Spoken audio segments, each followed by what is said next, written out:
So in this video, I want to share exactly how much money I spend in the month of January working and living in Singapore. If you're new to this channel, my name is Xuan Kai and I'm a physiotherapist that is working and living in Singapore right now. I'm trying to post 2 videos a week on YouTube. One would be a little bit more professionally edited, which you will probably see on Fridays, and another one which is exactly just like this, where I'll just sit down and have more chill, more relaxing kind of talk where I'll edit it myself. It won't be so edited like the ones that you see. Those are done by Hasbi, my editor, and he's very good with it. This would just be a more chill breakdown of what is going on in my life right now, and I can have a little bit more fun just sharing with you guys what I want to share without complicating things and thinking about the YouTube algorithm and everything like that. I don't want this video to do well. I'm really just documenting my story and sharing what works for me, and hopefully this can help you guys as well. So this is the exact breakdown of what I spend the entire month. We are going to go from smallest to biggest, so you definitely don't want to miss the last few things, because I realized that I actually overspent this entire month and I went way above budget. So let's get into it. The very first thing that I spent was on donation, which is $25. I don't even remember what I donated to or what the donation was for, but I noted it down in my app, so I'm just going to put it there. The next one would be $63 for my phone bill. This is my M1 phone bill, if I'm not wrong. That's my subscriber. I don't even know if it's right, but yes, this is the monthly phone bill that I have. Maybe I should change it to something a little bit cheaper as well. $100 will be for miscellaneous subscriptions. So those are subscriptions to TubeBuddy, Photoshop, and all the other miscellaneous subscriptions. I don't actually know what exactly I am subscribed to, but I will probably have to kind of dig in a little bit deeper to check and see what I am subscribed to. And then $150 for entertainment. That means anything that I'm buying outside which is out of the budget. It could be just some random sweets from Watson's, Guardian, or any other things like that. $200 is for insurance. That one I just pay every single month. I usually do a one big lump sum that I do in the entire year, but I'm just going to break it down into a monthly kind of thing. $208 for transport. So I must admit as well, my transport money has been increasing the last year or so, and that's because I've been starting to take Grab a little bit more often. I take it about twice a week now. So on some days that I end really late, around 7-8 o'clock, especially when I end at 8 o'clock, because it's really cheap. It's about $10 to $12, and then I can get home in the span of 15 minutes. So that's really worth it for me if I think about it.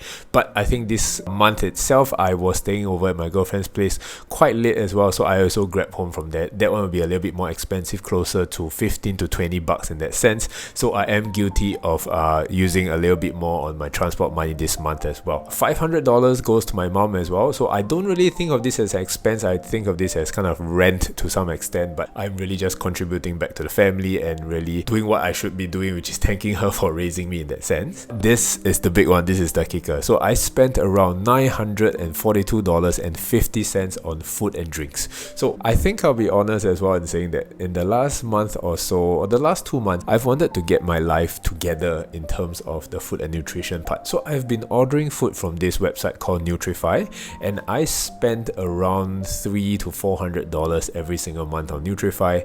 I'm also investing. Can I say investing? I'm also buying this Quest protein shake that I'm also drinking right now, one every single day. I want to make sure that I hit my 100 grams of protein every day, and I don't know if it shows on camera, but I do feel myself losing weight. I don't feel myself losing weight. I am losing weight, and at the same time, I'm also getting leaner in that sense. I don't know if it shows on camera, but I definitely feel it in that sense. And just by increasing my protein intake and restricting the amount of calories that I'm taking as well. The rest of the money is probably spent when I go out with my family, when I go out with my girlfriend and stuff like that. So you can say close to $950 that I spend on food and drinks and stuff like that. And this is the big one. I spent $1,185 on YouTube, which is exactly what you guys are seeing right now. Of course, this entire video, thumbnail and everything, I'm doing it myself, so this is completely free of charge.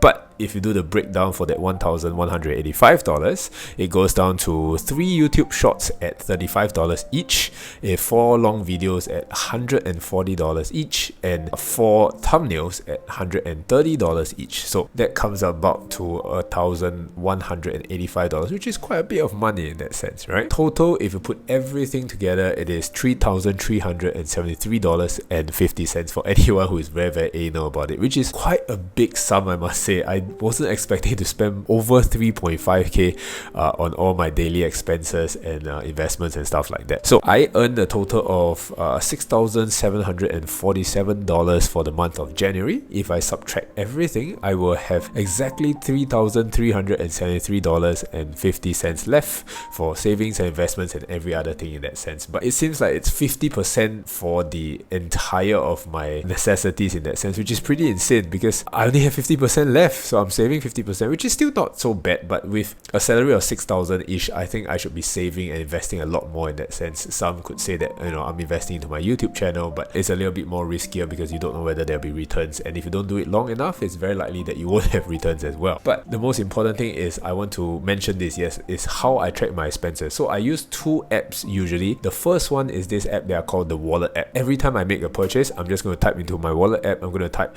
the amount that I spend and also the category it is in. So at the end of the month, it will just tally up the amount of money that I spent, and if I put a note at that moment, then it will tell me, like, for example, food and drinks, maybe it's bubble tea that I spent $50 on, so I know the month itself how much I spent on bubble tea specifically. And I cross-reference that with any other online purchases and online kind of things I have with the POSB app. So the POSB app has this very, very unique function. If you open up the app and you go to this plan tab, you press on it and you press on the money in and out area. When you press that, it will show exactly the money that is going out, which is what you spend on, and the categories over there. Is really, really good for you guys. Looking at this entire thing, I think the most important thing to be looking at would be the food and YouTube itself as an investment.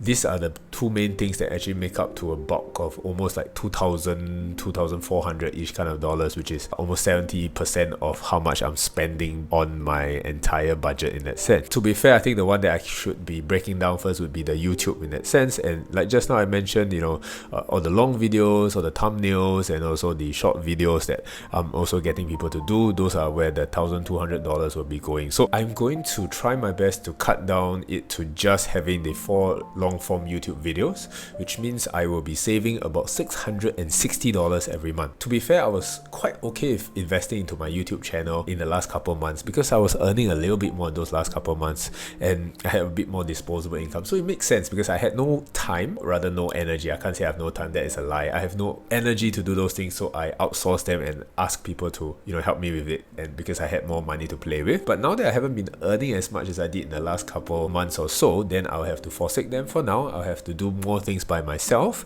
and create thumbnails by myself, create shorts by myself, and I'm just going to cut down all these things and do it myself instead. So that is going to help me save that amount of money, which is pretty good. The next one, which is a little bit more tricky, would be food. I spend about $1,000 per month, but I think this is money well spent because, and I could just be bullshitting myself and just over justifying things, but I do find quite a good amount of pleasure and enjoyment in eating healthier and right in that sense, where I'm getting my accurate protein intake, restricting my calories to make sure that I'm in a calorie deficit, so I'll be losing weight at the same time, getting leaner.